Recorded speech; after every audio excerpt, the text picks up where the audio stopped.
want to welcome you all to this service in memory of Betty Provost. At this time, we'd like to ask you to silence your cell phones, put them in the off position if possible, or at least maybe the airplane mode, so that the signal doesn't interfere with our sound system and with our live streaming system, as we do have some family members that are watching from across the country. So at this time, we'd like to welcome Pastor Jim Dyke.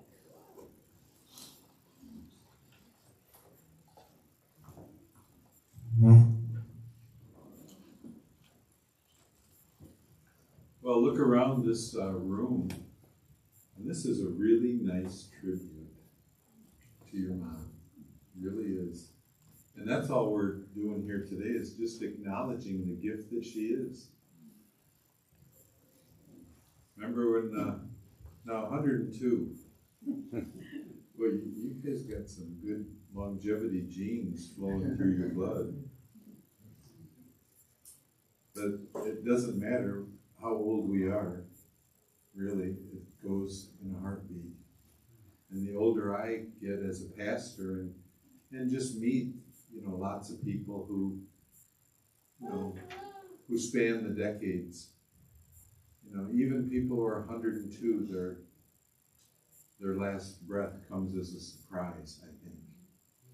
And our job is to make the most of every day, like Betty did. And to love your life. Discover what you're good at, and then do it.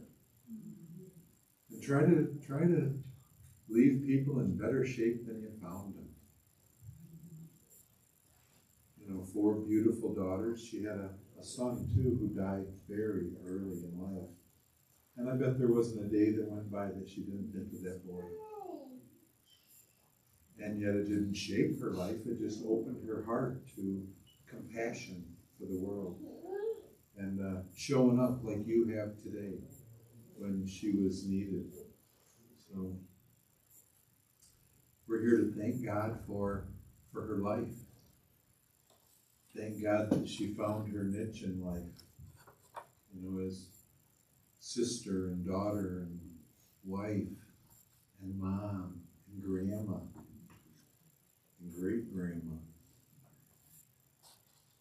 and aunt and friend and cook and baker and neighbor and child of God, all the roles in her life that she lived.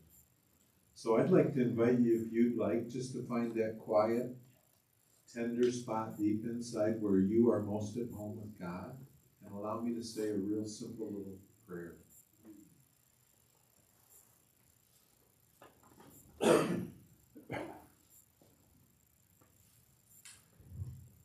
Well, dear God, we thank you for Betty.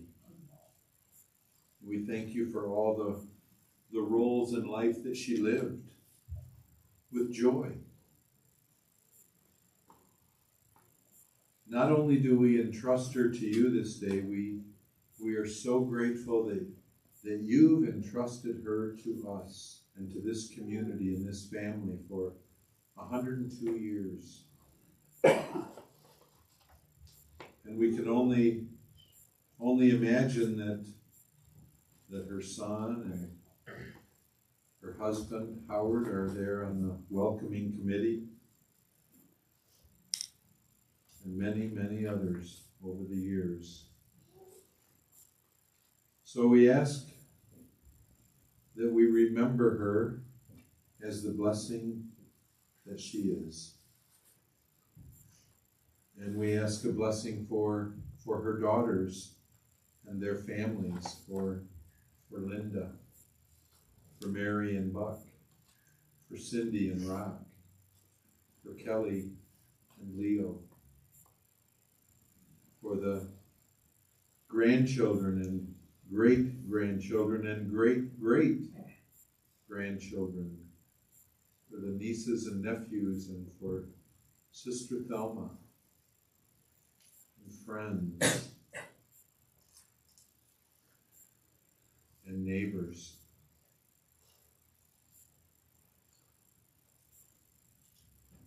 May all of us best remember Betty May we best honor her memory, mostly by the way we choose to live our own lives day by day, and by the way we really try to look out for each other through life. Amen.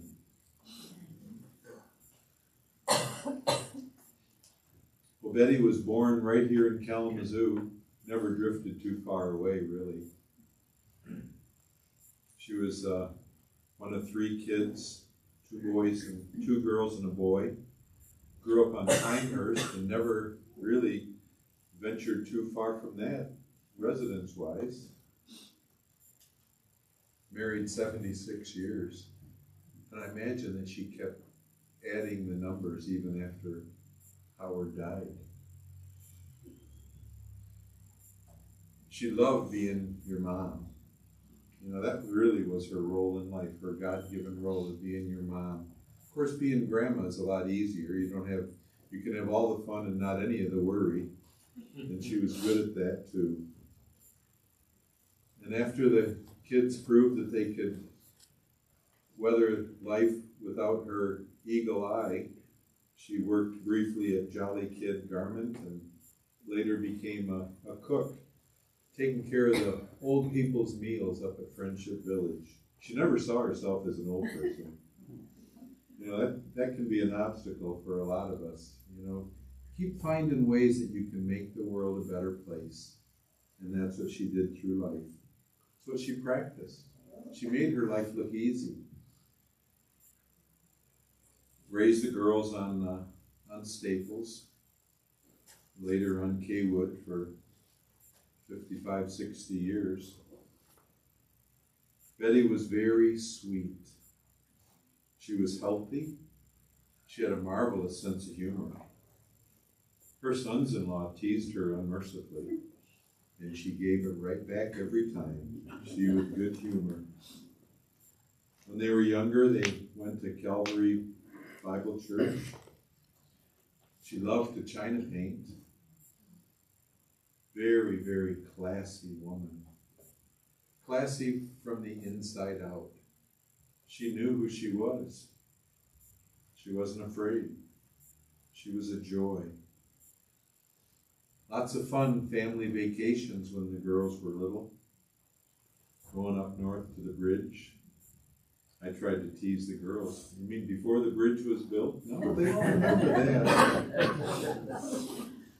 In the time when Mom and Dad rented a camper trailer and off to Florida, drove everyone to Florida. She and Howard had really pretty simple lives. That's where all the joy is in life, in the simplicity.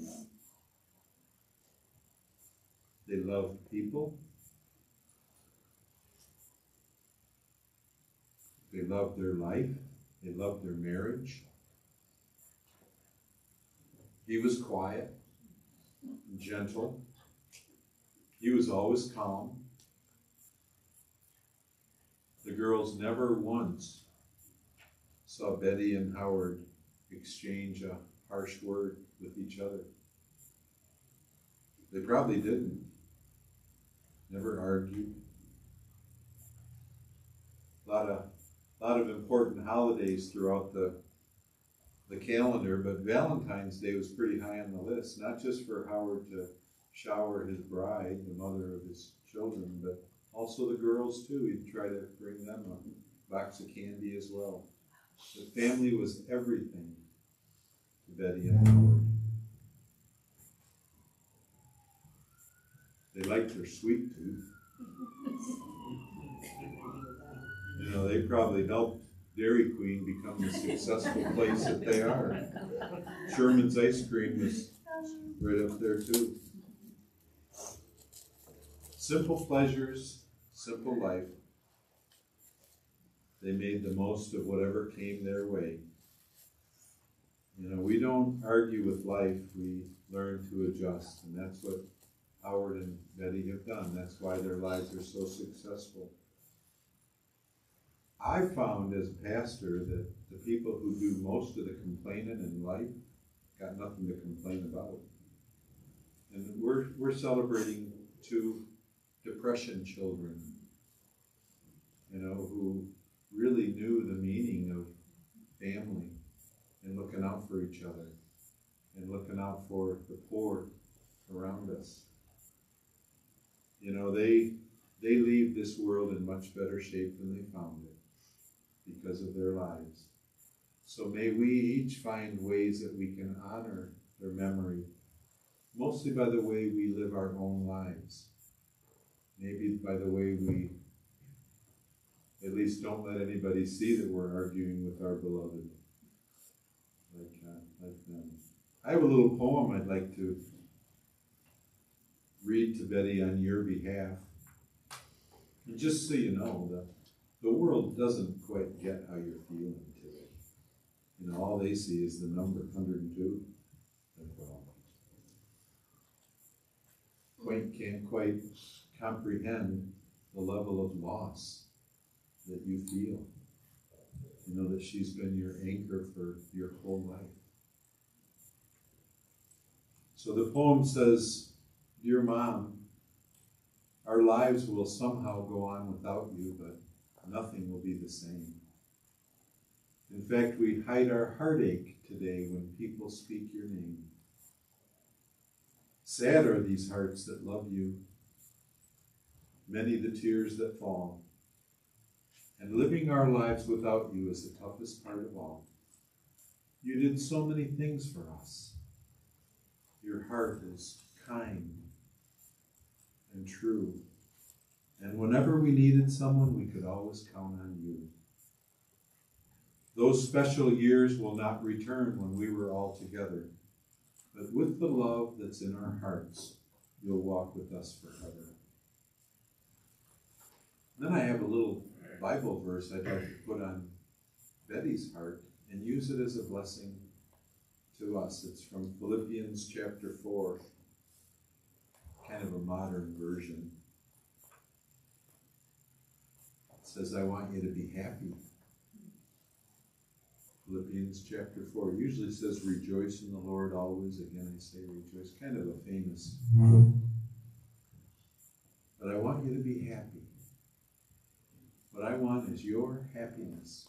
So make it as clear as you can to everybody in your life that you're on their side. You're working with them. And don't worry. Instead of worrying, learn to pray. It's a wonderful thing that happens when God replaces worry at the center of our hearts, or fear, or regret. So from now on, think of the best, not the worst. Think of the beautiful, not the ugly. Think of things to praise, not things to curse. Do all these things, and God, who somehow makes it all work together, will work us into his most beautiful harmonies. So I'd like to invite everyone we're going to go back to the neighborhood to Grand Prairie for a little committal, but then everyone's invited to Mary's house out in Vicksburg, 13707 East Tremblay. I think that's behind Yogi's, isn't it? Yeah. Is it a horseshoe? Yeah. So you can't miss. We'll give directions again later. And our blessing, I just need to comment more on this 102. I would like your genes too, but in the meantime, I want to live in such a way that God knows I'm grateful for every day. And that's going to be my little way of honoring your mom. To make sure that nobody has to wonder if I'm grateful to be alive. So I hope you can think of one thing that's going to define your life because of the gift of Betty. So let us remember that life is short, even 102, and that we don't have all that much time, really, to gladden the hearts of those who walk through life with us. So let us be swift to love, and let us make haste just to be kind. And as we leave this holy place on this holy day, when somehow heaven and earth are touching, may the grace and the peace and the love and the joy, the hope and the healing of the Holy One who is God, who's in the midst of us all, be among us now in our hearts this day and always. Amen.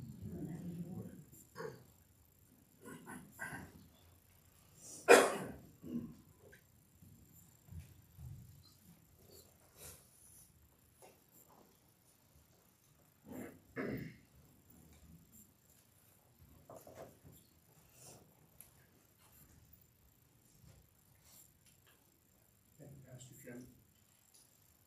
We'll be leaving shortly for the Grand Prairie Cemetery, where we'll lay Betty to rest next to Howard, another sacred place for us all to be together. At this time, we're going to dismiss. We'll dismiss from the rear of the chapel. If you would like to pay your final respects to Betty, you're welcome to do so. And then we'll ask you, if you're going to the cemetery with us, to proceed to your car so that we can go together in procession to the cemetery.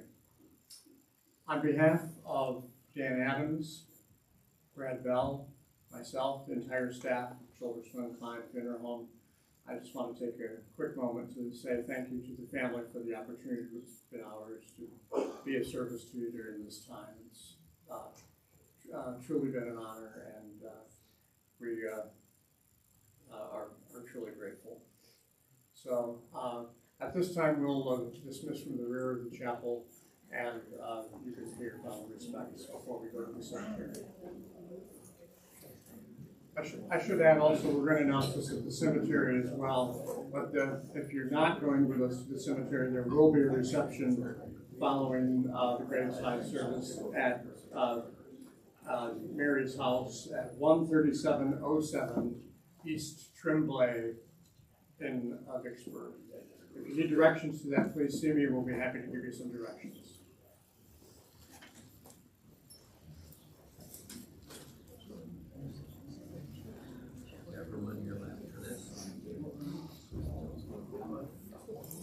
You're wearing all the ones to go home. You're wearing all the ones to go home. I know.